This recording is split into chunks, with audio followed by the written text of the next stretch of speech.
Our book this morning is Memory Wars, Settlers and Natives Remember Washington's Sullivan Expedition of 1779 by A. Lynn Smith.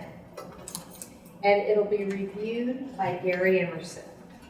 Gary graduated from St. Bonaventure University with a BA in History.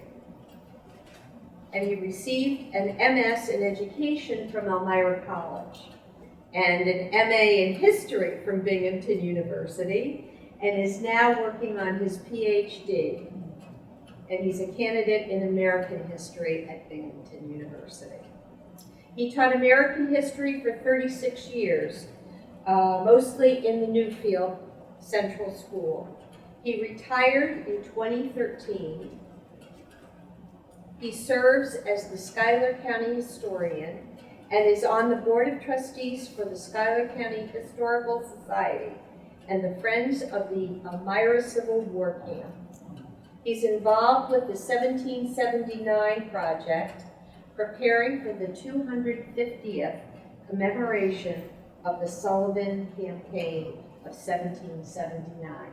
So without a delay, Gary Emerson. Okay, thank you. We're going to talk about this book. It's a really good book. I enjoy reading it, but it gives a little different perspective about the Sullivan Campaign than many of us are used to. We all see the signs around on the road and stuff. I find there's a lot of people in the community who don't really even know much about it at all. So we'll talk about the campaign a little bit, and we'll talk about this book and what it says about it. You've probably all seen these different markers all over the place, so we'll talk about some of those too. So here's the author, Andrea Lynn Smith. She's a professor at Lafayette College in Easton, Pennsylvania. And ironically, that's right where Sullivan began his march, in Easton, Pennsylvania. And partly why she got involved in this was a memorial stone there, and she was curious about it and began looking more into it. And she's a professor of anthropology and sociology there. And her book combines history and ethnography to study how the Sullivan Campaign has been remembered over the years. So just a review about the Sullivan Campaign. During the American Revolution, the Native Americans were just as divided about the war as the American colonists were. Some of them wanted to stay neutral. Some of them ended up siding with the British, and some sided with the Americans. The Oneida and Tuscarora sided on the American side, but Seneca Nation, Onondaga, and the Cayuga participated, and the Mohawk participated on the British side. The Onondaga had wanted to stay neutral, but when their village was attacked and burned, they kind of changed their minds about that, on the American side. So the march came through this whole area. One thing that helped motivate the Sullivan Campaign was attacks on the frontier at Wyoming, Pennsylvania, and in Cherry Valley, New York. And people on the frontier were begging Congress and George Washington to do something to help us and protect us from these Indian raids and raids by the Tories as well. And so the Sullivan Campaign was the answer to that. You see the route of his march here, with Sullivan starting in Easton, Pennsylvania, and marching up through here, and then Clinton marching from near Cooperstown down to join him at Tioga Point, Pennsylvania, or Athens, Pennsylvania today, and then they started on their march through the Finger Lakes. So memory is closely connected to identity. What we choose to remember and helps unify us into what Smith calls an imagined community, united by a common historical consciousness. And all the markers we see, the statues and the monuments, really tell us what it is we're supposed to remember and why. But as she points out in this book, it's really kind of a one-sided memory. One side's creating this memory, and one side's being left out of it. Part of the idea of these signs is this notion she calls settler colonialism. That this was the idea that settlers arrive in a new land and with the intention to stay and replace the natives that are there on the land. It's predicated on the idea of elimination and replacement of the native population. We're going to see that present in a lot of these signs and things we're going to look at, how we remember the Sullivan Campaign. Part of this settler colonialism is this notion of firsting and lasting. And she borrows this idea from a book by this writer, Jean O'Brien. sure, first and lasting, writing Indians out of existence in New England. So you see in this picture, you see a colonist trading with an Indian, but the Indian's invisible. Because that's how Indians have become. They have become these invisible people that really aren't on the landscape anymore, at least in our eyes. So this is the process, first and last, in which settlers convince themselves how they came to replace the indigenous people, and recalls how settlers came to acquire the property and establish their own civilization here, which led to this lamentable extinction of the indigenous population. So, and we see this a lot in a lot of county histories and things we look at, like this one. This is from Tompkins County. A lot of these county histories, all they talk about the first church, the first school, the first this, the first that. And this is very clearly seen in the history of Tompkins County.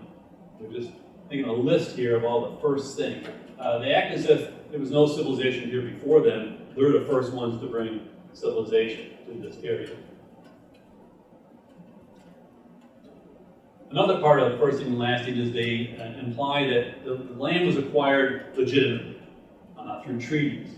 And so that's, you see that in this book here, is talking about a treaty confirmed in 1798, and this was the Buffalo Creek Treaty, and it turned over a lot of the Indian land, Seneca land, especially in western New York, to the Holland Land Company. And so this idea of first and lasting also involves this notion of acquiring the land. This is another thing. This is from the history of Chemung, Iowa, Tompkins, Schuyler County. It talks about this council gathering that happened here at Elmira. And it's after this time, it says their visits, talking about the Native Americans, their visits became less and less frequent until they ceased altogether, except as wanderers from reservations. So another idea about this first and lasting is the notion of the vanishing Indian, that they disappeared from the landscape. We see this present even in our literature. The Last of the Mohicans by James Fenimore Cooper. The Mohicans are still very much with us until today. This was not the last of the Mohicans, they did not disappear. But that's the idea that people had, even back in the 1830s, this notion of the vanishing Indian was a common trope that people believed in. We also see it in this painting, this famous painting by John Gax. I see this in a lot of school textbooks. It shows American Progress is the name of the painting. And it shows this woman figure stringing telegraph wire. She's headed west. And in the face of all this, we see the buffalo all running away, and the Native Americans are all running away, and the progress is coming behind. We have a city back here, which has a railroad coming, and the stagecoach, and settlers, and farmers, and it shows that this is the whole idea of this first and last thing. It's about progress, that civilization is being brought to the land. Another question raised in this book is about the whole issue of genocide. This is a very controversial issue involving the Sullivan campaign. Was it genocide? This is the definition that the United Nations provided in the 1940s, and it says that it's genocide that involves killing members of the group, causing serious bodily or mental harm to members of the group, deliberately inflicting on the group conditions of life calculated to bring about its physical destruction in whole or in part. So these are three of the key things that define things as genocide according to the United Nations. In this other book, this gentleman, Glenn Williams, he argues that Washington's idea was always assimilation, not genocide. That he believed that the Native Americans could be assimilated into white society. And some of our founding fathers believed in that. It was Washington believed it, Jefferson believed it, and others believed that Native Americans were just kind of developmentally a little bit behind the white race. They would eventually catch up and be assimilated into the white culture. So he thinks this was not genocide. But there are others who disagree. And I think Andrea Lynn Smith certainly would disagree with what Mr. Williams is saying. But this Native American activist, Michelle Shenandoah, also disagrees. She says the campaign was an act of genocide against my peoples, and that they're still recovering from the long-term impacts of it. And it resulted in loss of lives, separation from Confederacy, land loss, intergenerational traumas resulting from this devastation. So there's a real debate about whether or not the Sullivan campaign was genocidal or not. And here's Washington's orders to John Sullivan. And this, I think, makes it a little bit problematic about defining this as genocide. Some people call these orders genocidal, but there are some problems here with it, though, because he says the objects are the total destruction and devastation of their settlements. and the capture of as many prisoners of every age and sex as possible. He's talking about capturing people, not killing them. It'll be essential to ruin their crops now on the ground and prevent their planting more. Prevent their planting more. He's assuming that they're going to come back to this land and plant again. So he's pretty much saying that we're not conquering this land. We're just going to here, burning their homes, and we're leaving. We're not taking over their landscape. And he also talks about, after completing the destruction of settlements, he didn't show a disposition for peace. I would encourage you to talk about making peace with them and making them our allies instead, and providing food and things to them. So the only thing in here really maybe could be considered genocidal. He's destroying all their homes and things and chasing them in the hands of the British at Fort Niagara, where they suffered a really horrible winter, by the way. 1779 to 1780, extremely cold, a lot of snow. These people were crowded outside Fort Niagara, living in tents in this freezing weather. There was smallpox, there was measles, other illnesses were hitting them, and a lot of them died. So in that respect, that was somewhat genocidal because it really did a lot to hurt the lives of these people. Again, here's the landscape in western New York. A lot of the towns here.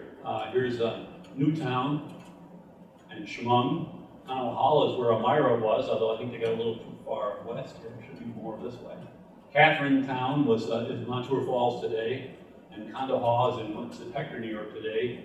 And so Sullivan marched up through all these towns, burning all these villages as he went. But the people just fled in the face of Sullivan's march. They were just outnumbered, and they just ran away. Again, here's the route of his march, showing the villages they went through. And here's Clinton coming down to join him at Fort Sullivan and Tioga Point in Athens.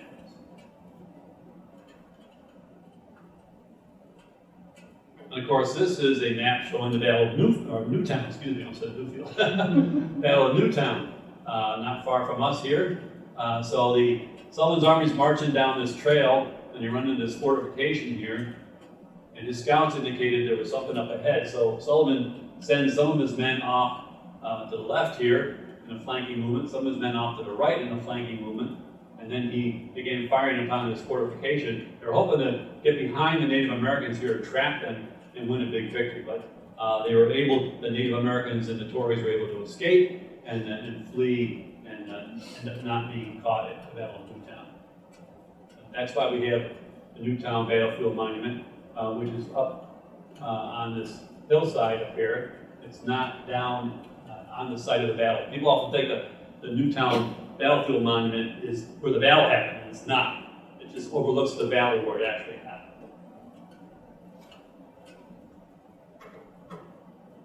In 1879, they had the first centennial celebration of the Sullivan Campaign and the Battle of Newtown. And General William T. Sherman came to Elmira and gave 2 talks about this incident. And we see a lot of the ideas of firsting and lasting in colonial Southern colonialism in his talk here. He says, ever since the first white man landed upon this continent, there's been a battle. We are at war today, a war between civilization and savages. So Native Americans are seeing the savages, and the whites are bringing civilization. And our forefathers came to found an empire based on new principles, and all opposition to it had to pass away. So the Native Americans had to get out of the way, that's what he's saying. And he also talks about how the orders were given because of the cruel massacre in the Valley of Wyoming. He also says this valley was opened up to civilization. It came on the heels of General Sullivan's army and has gone on until today. The same battle is raging upon the Yellowstone. So even in this time period, they're still fighting Native Americans out in the west. This is only 3 years after the Battle of Little Bighorn, for example. And so they're still fighting Native Americans, and he still sees the same kind of things going on. That same year, they built the first Sullivan's Monument. This is what it looked like. You could actually go into it and take a staircase all the way up the top. So it's meant to be like the Bunker Hill Monument in Boston. But they built it very quickly in 1 year's time. They used inferior materials. They just used field stone to put it together, and it didn't last.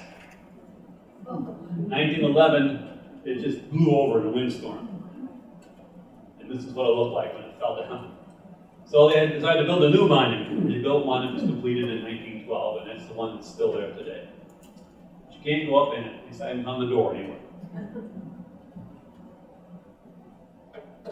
Here's a monument. You see a lot of these in Pennsylvania and New York along the path of the Sullivan Trail. And this is in eastern Pennsylvania. And this stone marks the road on which General John Sullivan marched to quell the Indian insurrection and avenge the Wyoming massacre. So that seems to be the purpose in their mind of why the Sullivan campaign happened, was to avenge Wyoming. At least in Pennsylvania, that's what they believe. This is at Wyoming, Pennsylvania. There's a big monument over the graves of the soldiers who were killed in that battle. And there's a little marker on each side of it about the battle and people who were buried there.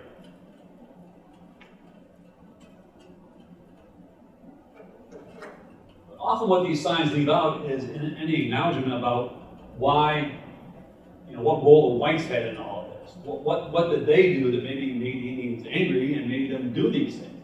So the dramas or massacres happen without any kind of apparent settler instigation, but the reality is that white settlers did a lot of things that really angered women.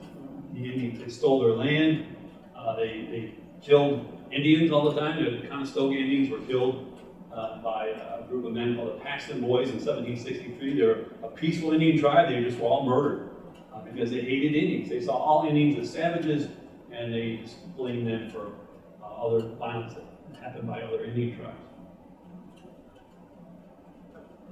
So the New York and Pennsylvania commemorations kind of differed, she points out in her book, about how they look at the Sullivan campaign.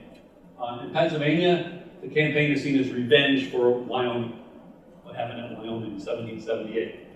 In New York, the Centennial Celebration was more about a replacement narrative, that the campaign conquered this land from the Haudenosaunee, the Iroquois, and brought civilization to Western New York. And they actually kind of lament the passing of the Native Americans. But the people in Wyoming kind of celebrated the passing of the Native Americans because they were savages in their mind. 1929, we have the sesquicentennial, 150th celebration of the American Revolution and the Sullivan campaign. And this guy, Alexander C. Flick, was the New York State historian. And he taught history and political science at Syracuse University. He specialized more in European history, but he also did study New York State history and the American Revolution. And he became the state historian in 1923. So when the sesquicentennial came around, they were talking about what kind of things we want to do to celebrate the American Revolution. In the plans, there really wasn't much considered to do things about the Sullivan campaign. He decided that it should be. He's the one who really stressed it. We need to have more emphasis on the Sullivan campaign and make it important. Here's a booklet from 1929 about the anniversary of the Sullivan campaign being celebrated in New York, Pennsylvania, New Jersey, Massachusetts, and New Hampshire. Why those other states, New Jersey, Massachusetts, New Hampshire? Because many of the troops came from those areas that were with Sullivan. So here's a historic marker in the town of Chemung. It was Flick who invented this idea of the Sullivan-Clinton campaign. And she points out in her book, Andrea Smith says it really should be called just the Sullivan campaign. Sullivan was a major general. He outranked everybody else that was there. Clinton was just another general under his command like some of the others. But Flick wanted a New Yorker to be on those markers. So he got it by inventing this idea. It's the Sullivan-Clinton campaign, not the Sullivan campaign. If you go into Pennsylvania, though, they don't call it the Sullivan-Clinton campaign. They just call it the Sullivan campaign, which is really what it should be called.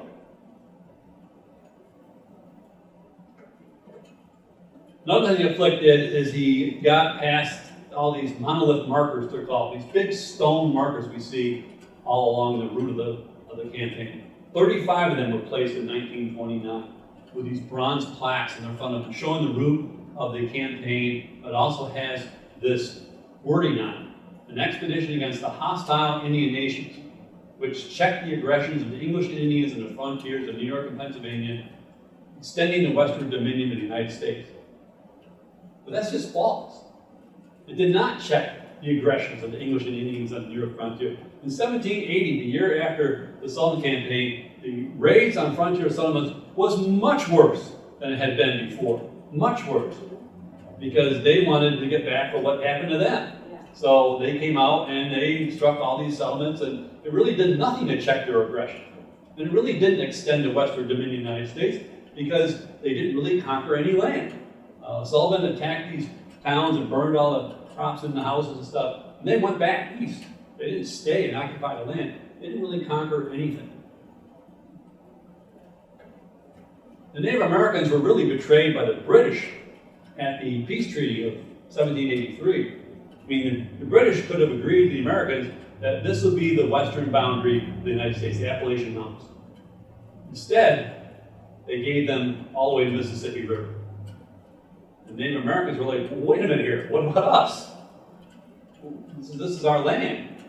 So the Native Americans were looking to find out, were they considered by the British to be subjects, or were they sovereign nations?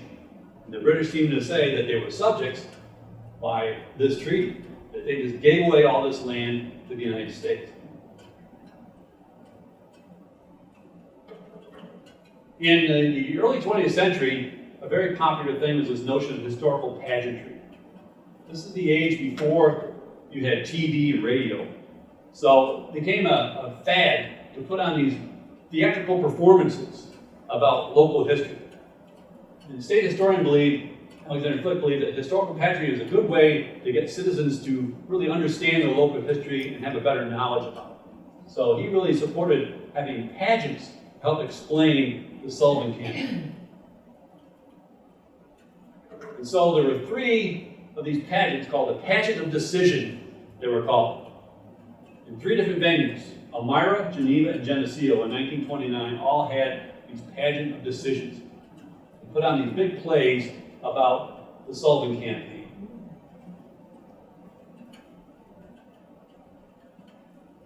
So the Sullivan Army says is to march again in the sesquicentennial celebration. So there are 3 major observances: Elmira, Geneseo, Geneva, and says the battle fought near here, Battle of Newtown, one of the most important of the Revolutionary War. It will be reenacted in full costume. Arrangements are now being made to the Iroquois Indians and the state reservations to take part, representing their forefathers who fought under Joseph Brant, Mohawk, Orchard.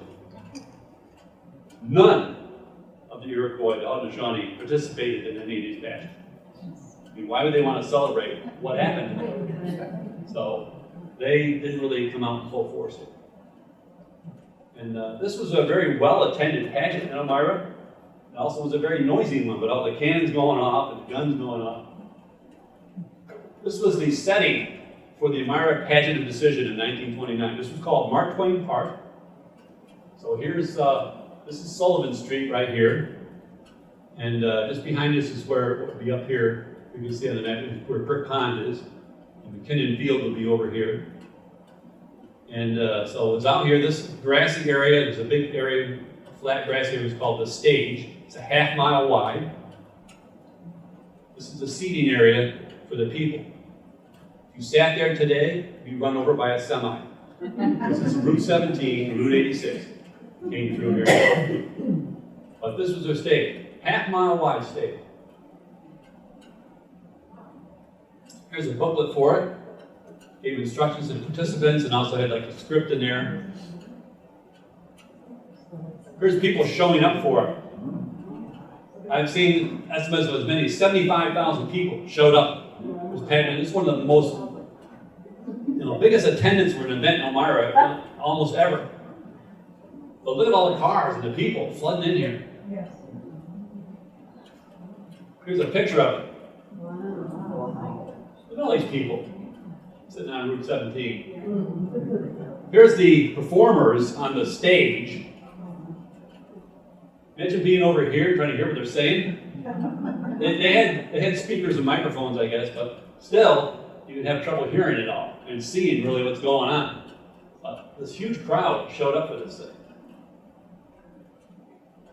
As I mentioned, none of the Haudenosaunee participated in this event, but a lot of local people all were very enthusiastic and signed up to be participants in this play, this pageant. So young ladies here are dressed as Native American women. There was a lot of competition among prominent Elmirans about who's going to be General Sullivan, who's going to be Joseph Brant, and so on. A lot of attorneys got those jobs. Here's a scene from the pageant. This is Mary Jemison, known as the White Woman of the Seneca. She was captured as a little girl near Gettysburg, Pennsylvania, and brought up here by the Delaware Indians. Then she was given to the Seneca Indians, and she spent the rest of her life living in a Seneca village. And actually married, I think she had 3 different husbands who were Seneca Indians. And here she is pleading with some of the Seneca men, telling them that we should just surrender ourselves to the whites because they won't hurt us. In other words, they're not savages. And that was all part of the play. One of their points they're trying to make here is the Indians are savages and the whites are civilized. But of course, they didn't listen to them. Part of the event at Elmira was planting some corn and actually burning it as part of the pageant. So you can really experience the whole Sullivan effect here, burning the field of corn.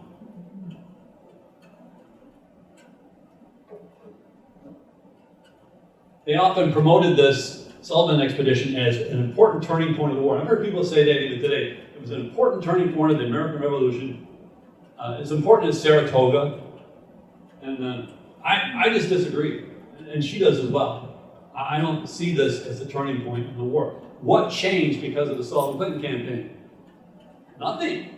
Nothing changed. The raids were just as bad. They didn't conquer any land. I don't see the Sullivan campaign as a turning point. The only thing it was a turning point for was the Native American people. I mean, they lost all their homes, their crops were destroyed. This was a terrible loss to them. So it's important to them what happened, but I don't see it as a turning point in the American Revolution at all. I think if you take the Sullivan-Clinton campaign away and it never happened, the American Revolution still turns out the same way that it did. I don't think that's true if you take Saratoga away and get into the French alliance, but I don't think the Sullivan campaign really was an important turning point in the war. And this author agrees in her book, Iroquois and American Revolution. What did the Indian expedition accomplish? Washington wanted to break the Indian power and make the frontier safe. The expedition achieved neither of these aims. They could not conquer the Iroquois because they could neither hold the territory they invaded or bring the Indians to terms. So the Sullivan campaign really was not very successful. So in the narrative of the pageants and Alexander Flick, the Native Americans really paid a price for joining the wrong side. They chose the wrong side to join in the war. And the narrative also portrays the Native Americans as the ones who broke the past treaties, which really isn't true. Yet the Oneida, who did stand on the side of the American, who chose the right side, still lost their land after the Revolution. And one of the chief architects of that was Philip Schuyler, who the county where I live was named after, Schuyler County. And he never set foot in it. But he gets his name on it. So in the book, they talk about all these things. So New York State's pageant decision made it very clear the Sullivan campaign was remembered as a campaign of conquest and also a harbinger of civilization.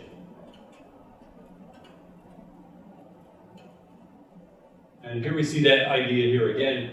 Thriving city stands where once Sullivan's army fought savages.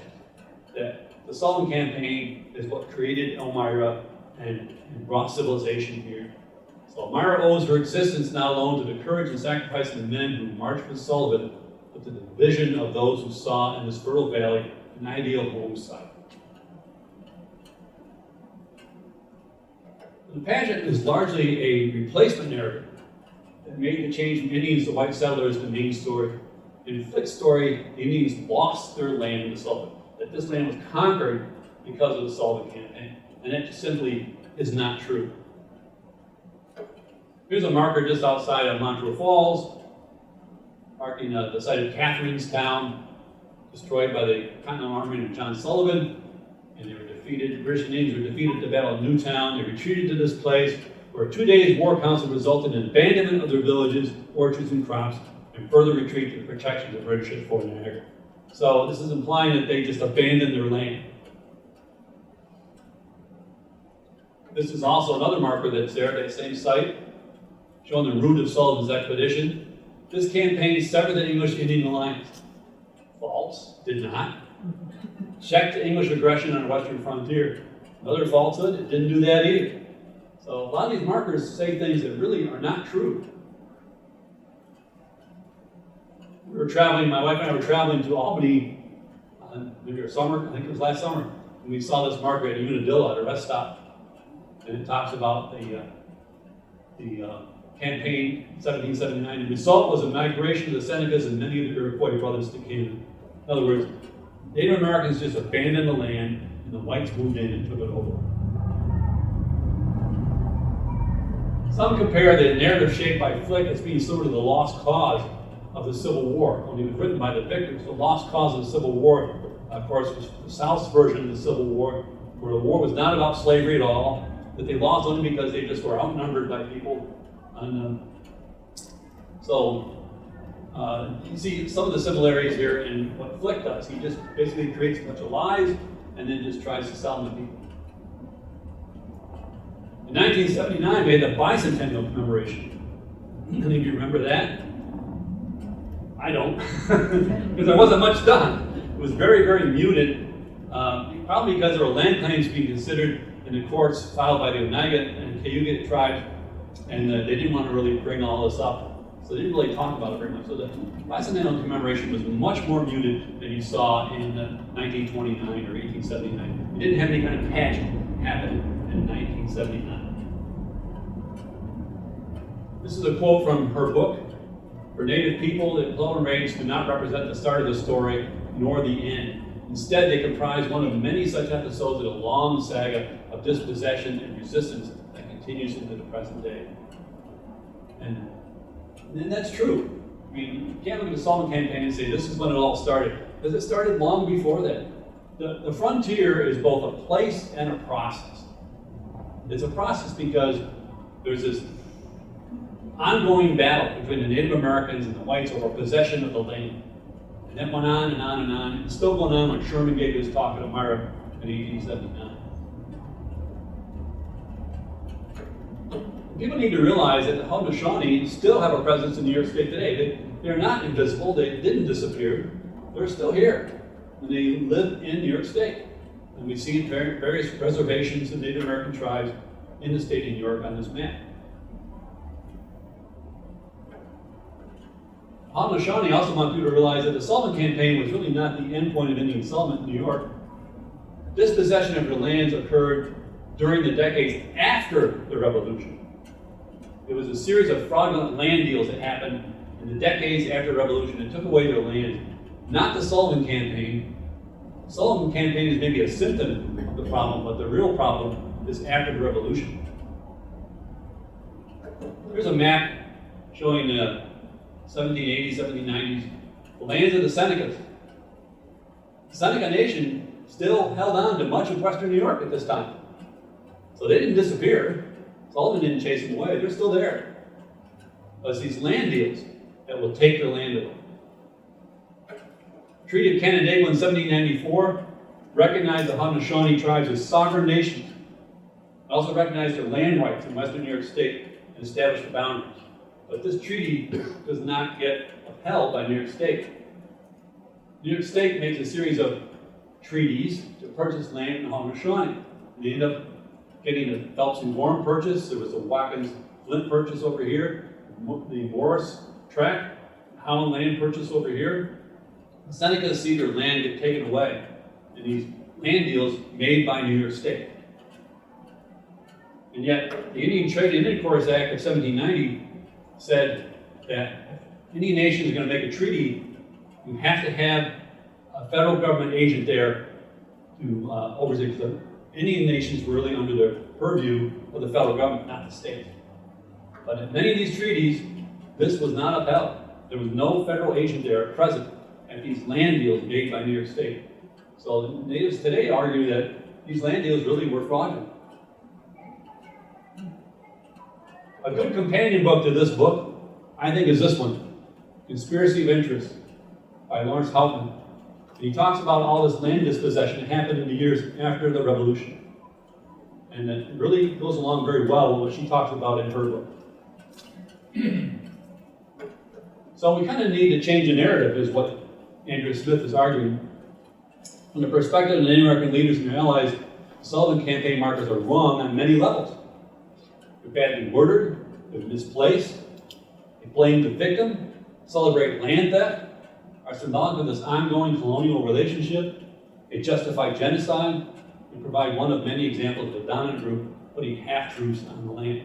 So the markers really tell the side of just one group. One way to change the narrative is to employ what's been referred to as snowplow revisionism. When you get a marker that's been damaged by a snowplow, like this one, maybe it's time to rethink what we're going to put on that marker and change the wording, and give a more accurate story about what happened. Another idea is to add new interpretive signs along the route of his invasion. Signs that include the Haudenosaunee side of the story. So maybe not get rid of the marker, but put another marker next to it. Maybe it tells the other side of the story as well.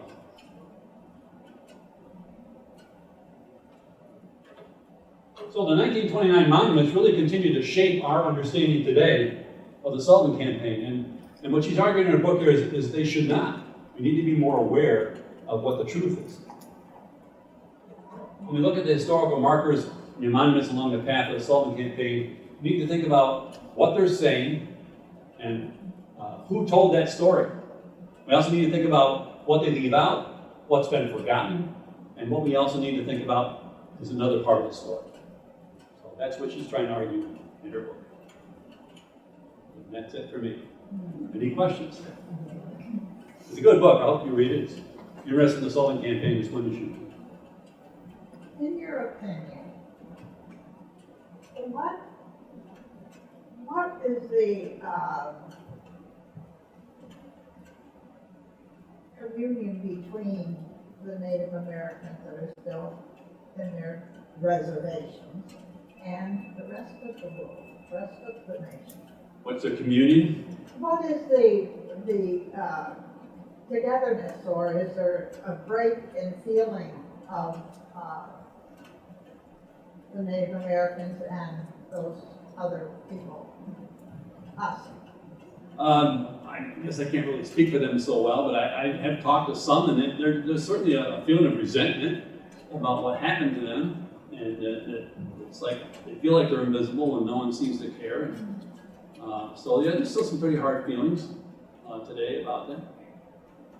And the conditions on the reservations aren't very good in many cases.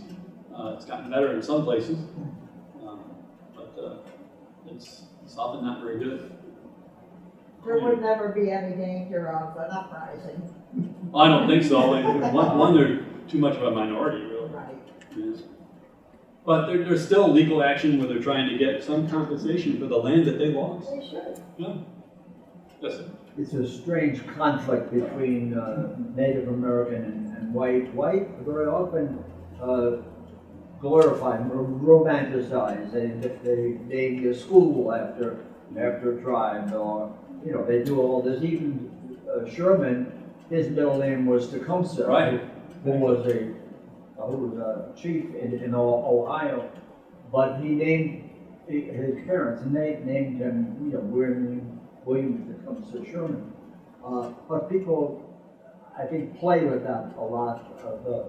They don't really respect the native and their claim. Right. Yeah, that's very true. I think that they do find that happens a lot. There's a lot of disrespect using Indian names and symbols, school symbols. That's good. This is the first time I've heard the term, that's Haudenosaunee. Haudenosaunee, yeah. That's what they prefer to be called. That's their name for themselves. Iroquois is from the French. Oh. The British call them the Six Nations. So Haudenosaunee is what they prefer to be known. What else? Can we get the book here at the library? I believe they have a copy of it. I looked it up in their catalog and found it, so yeah, it's here. You know, there's a rich heritage here with even the descendants of those soldiers who came Right? with that campaign.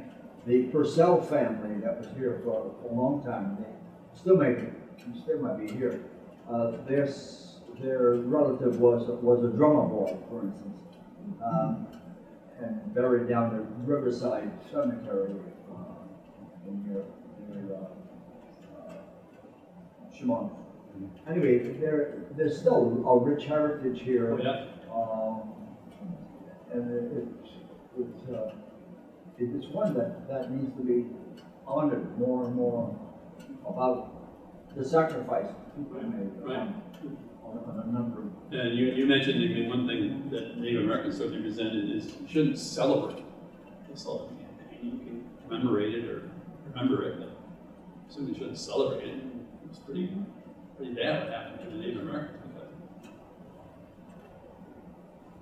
Anybody else? Oh, thank you for coming today.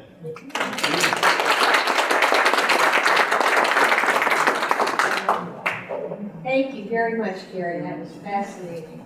Appreciate it. I have a couple of announcements to make. You probably know that the book Sandwiched In from last Friday was canceled. A squirrel attacked the transformer behind the library, and it caught on fire, and the fire engines were here, and the police were here, and the library was closed. And Yeah, put up monuments to the squirrel. street lights were out, lights was closed, you know, places like that. So it has been rescheduled for April 5th.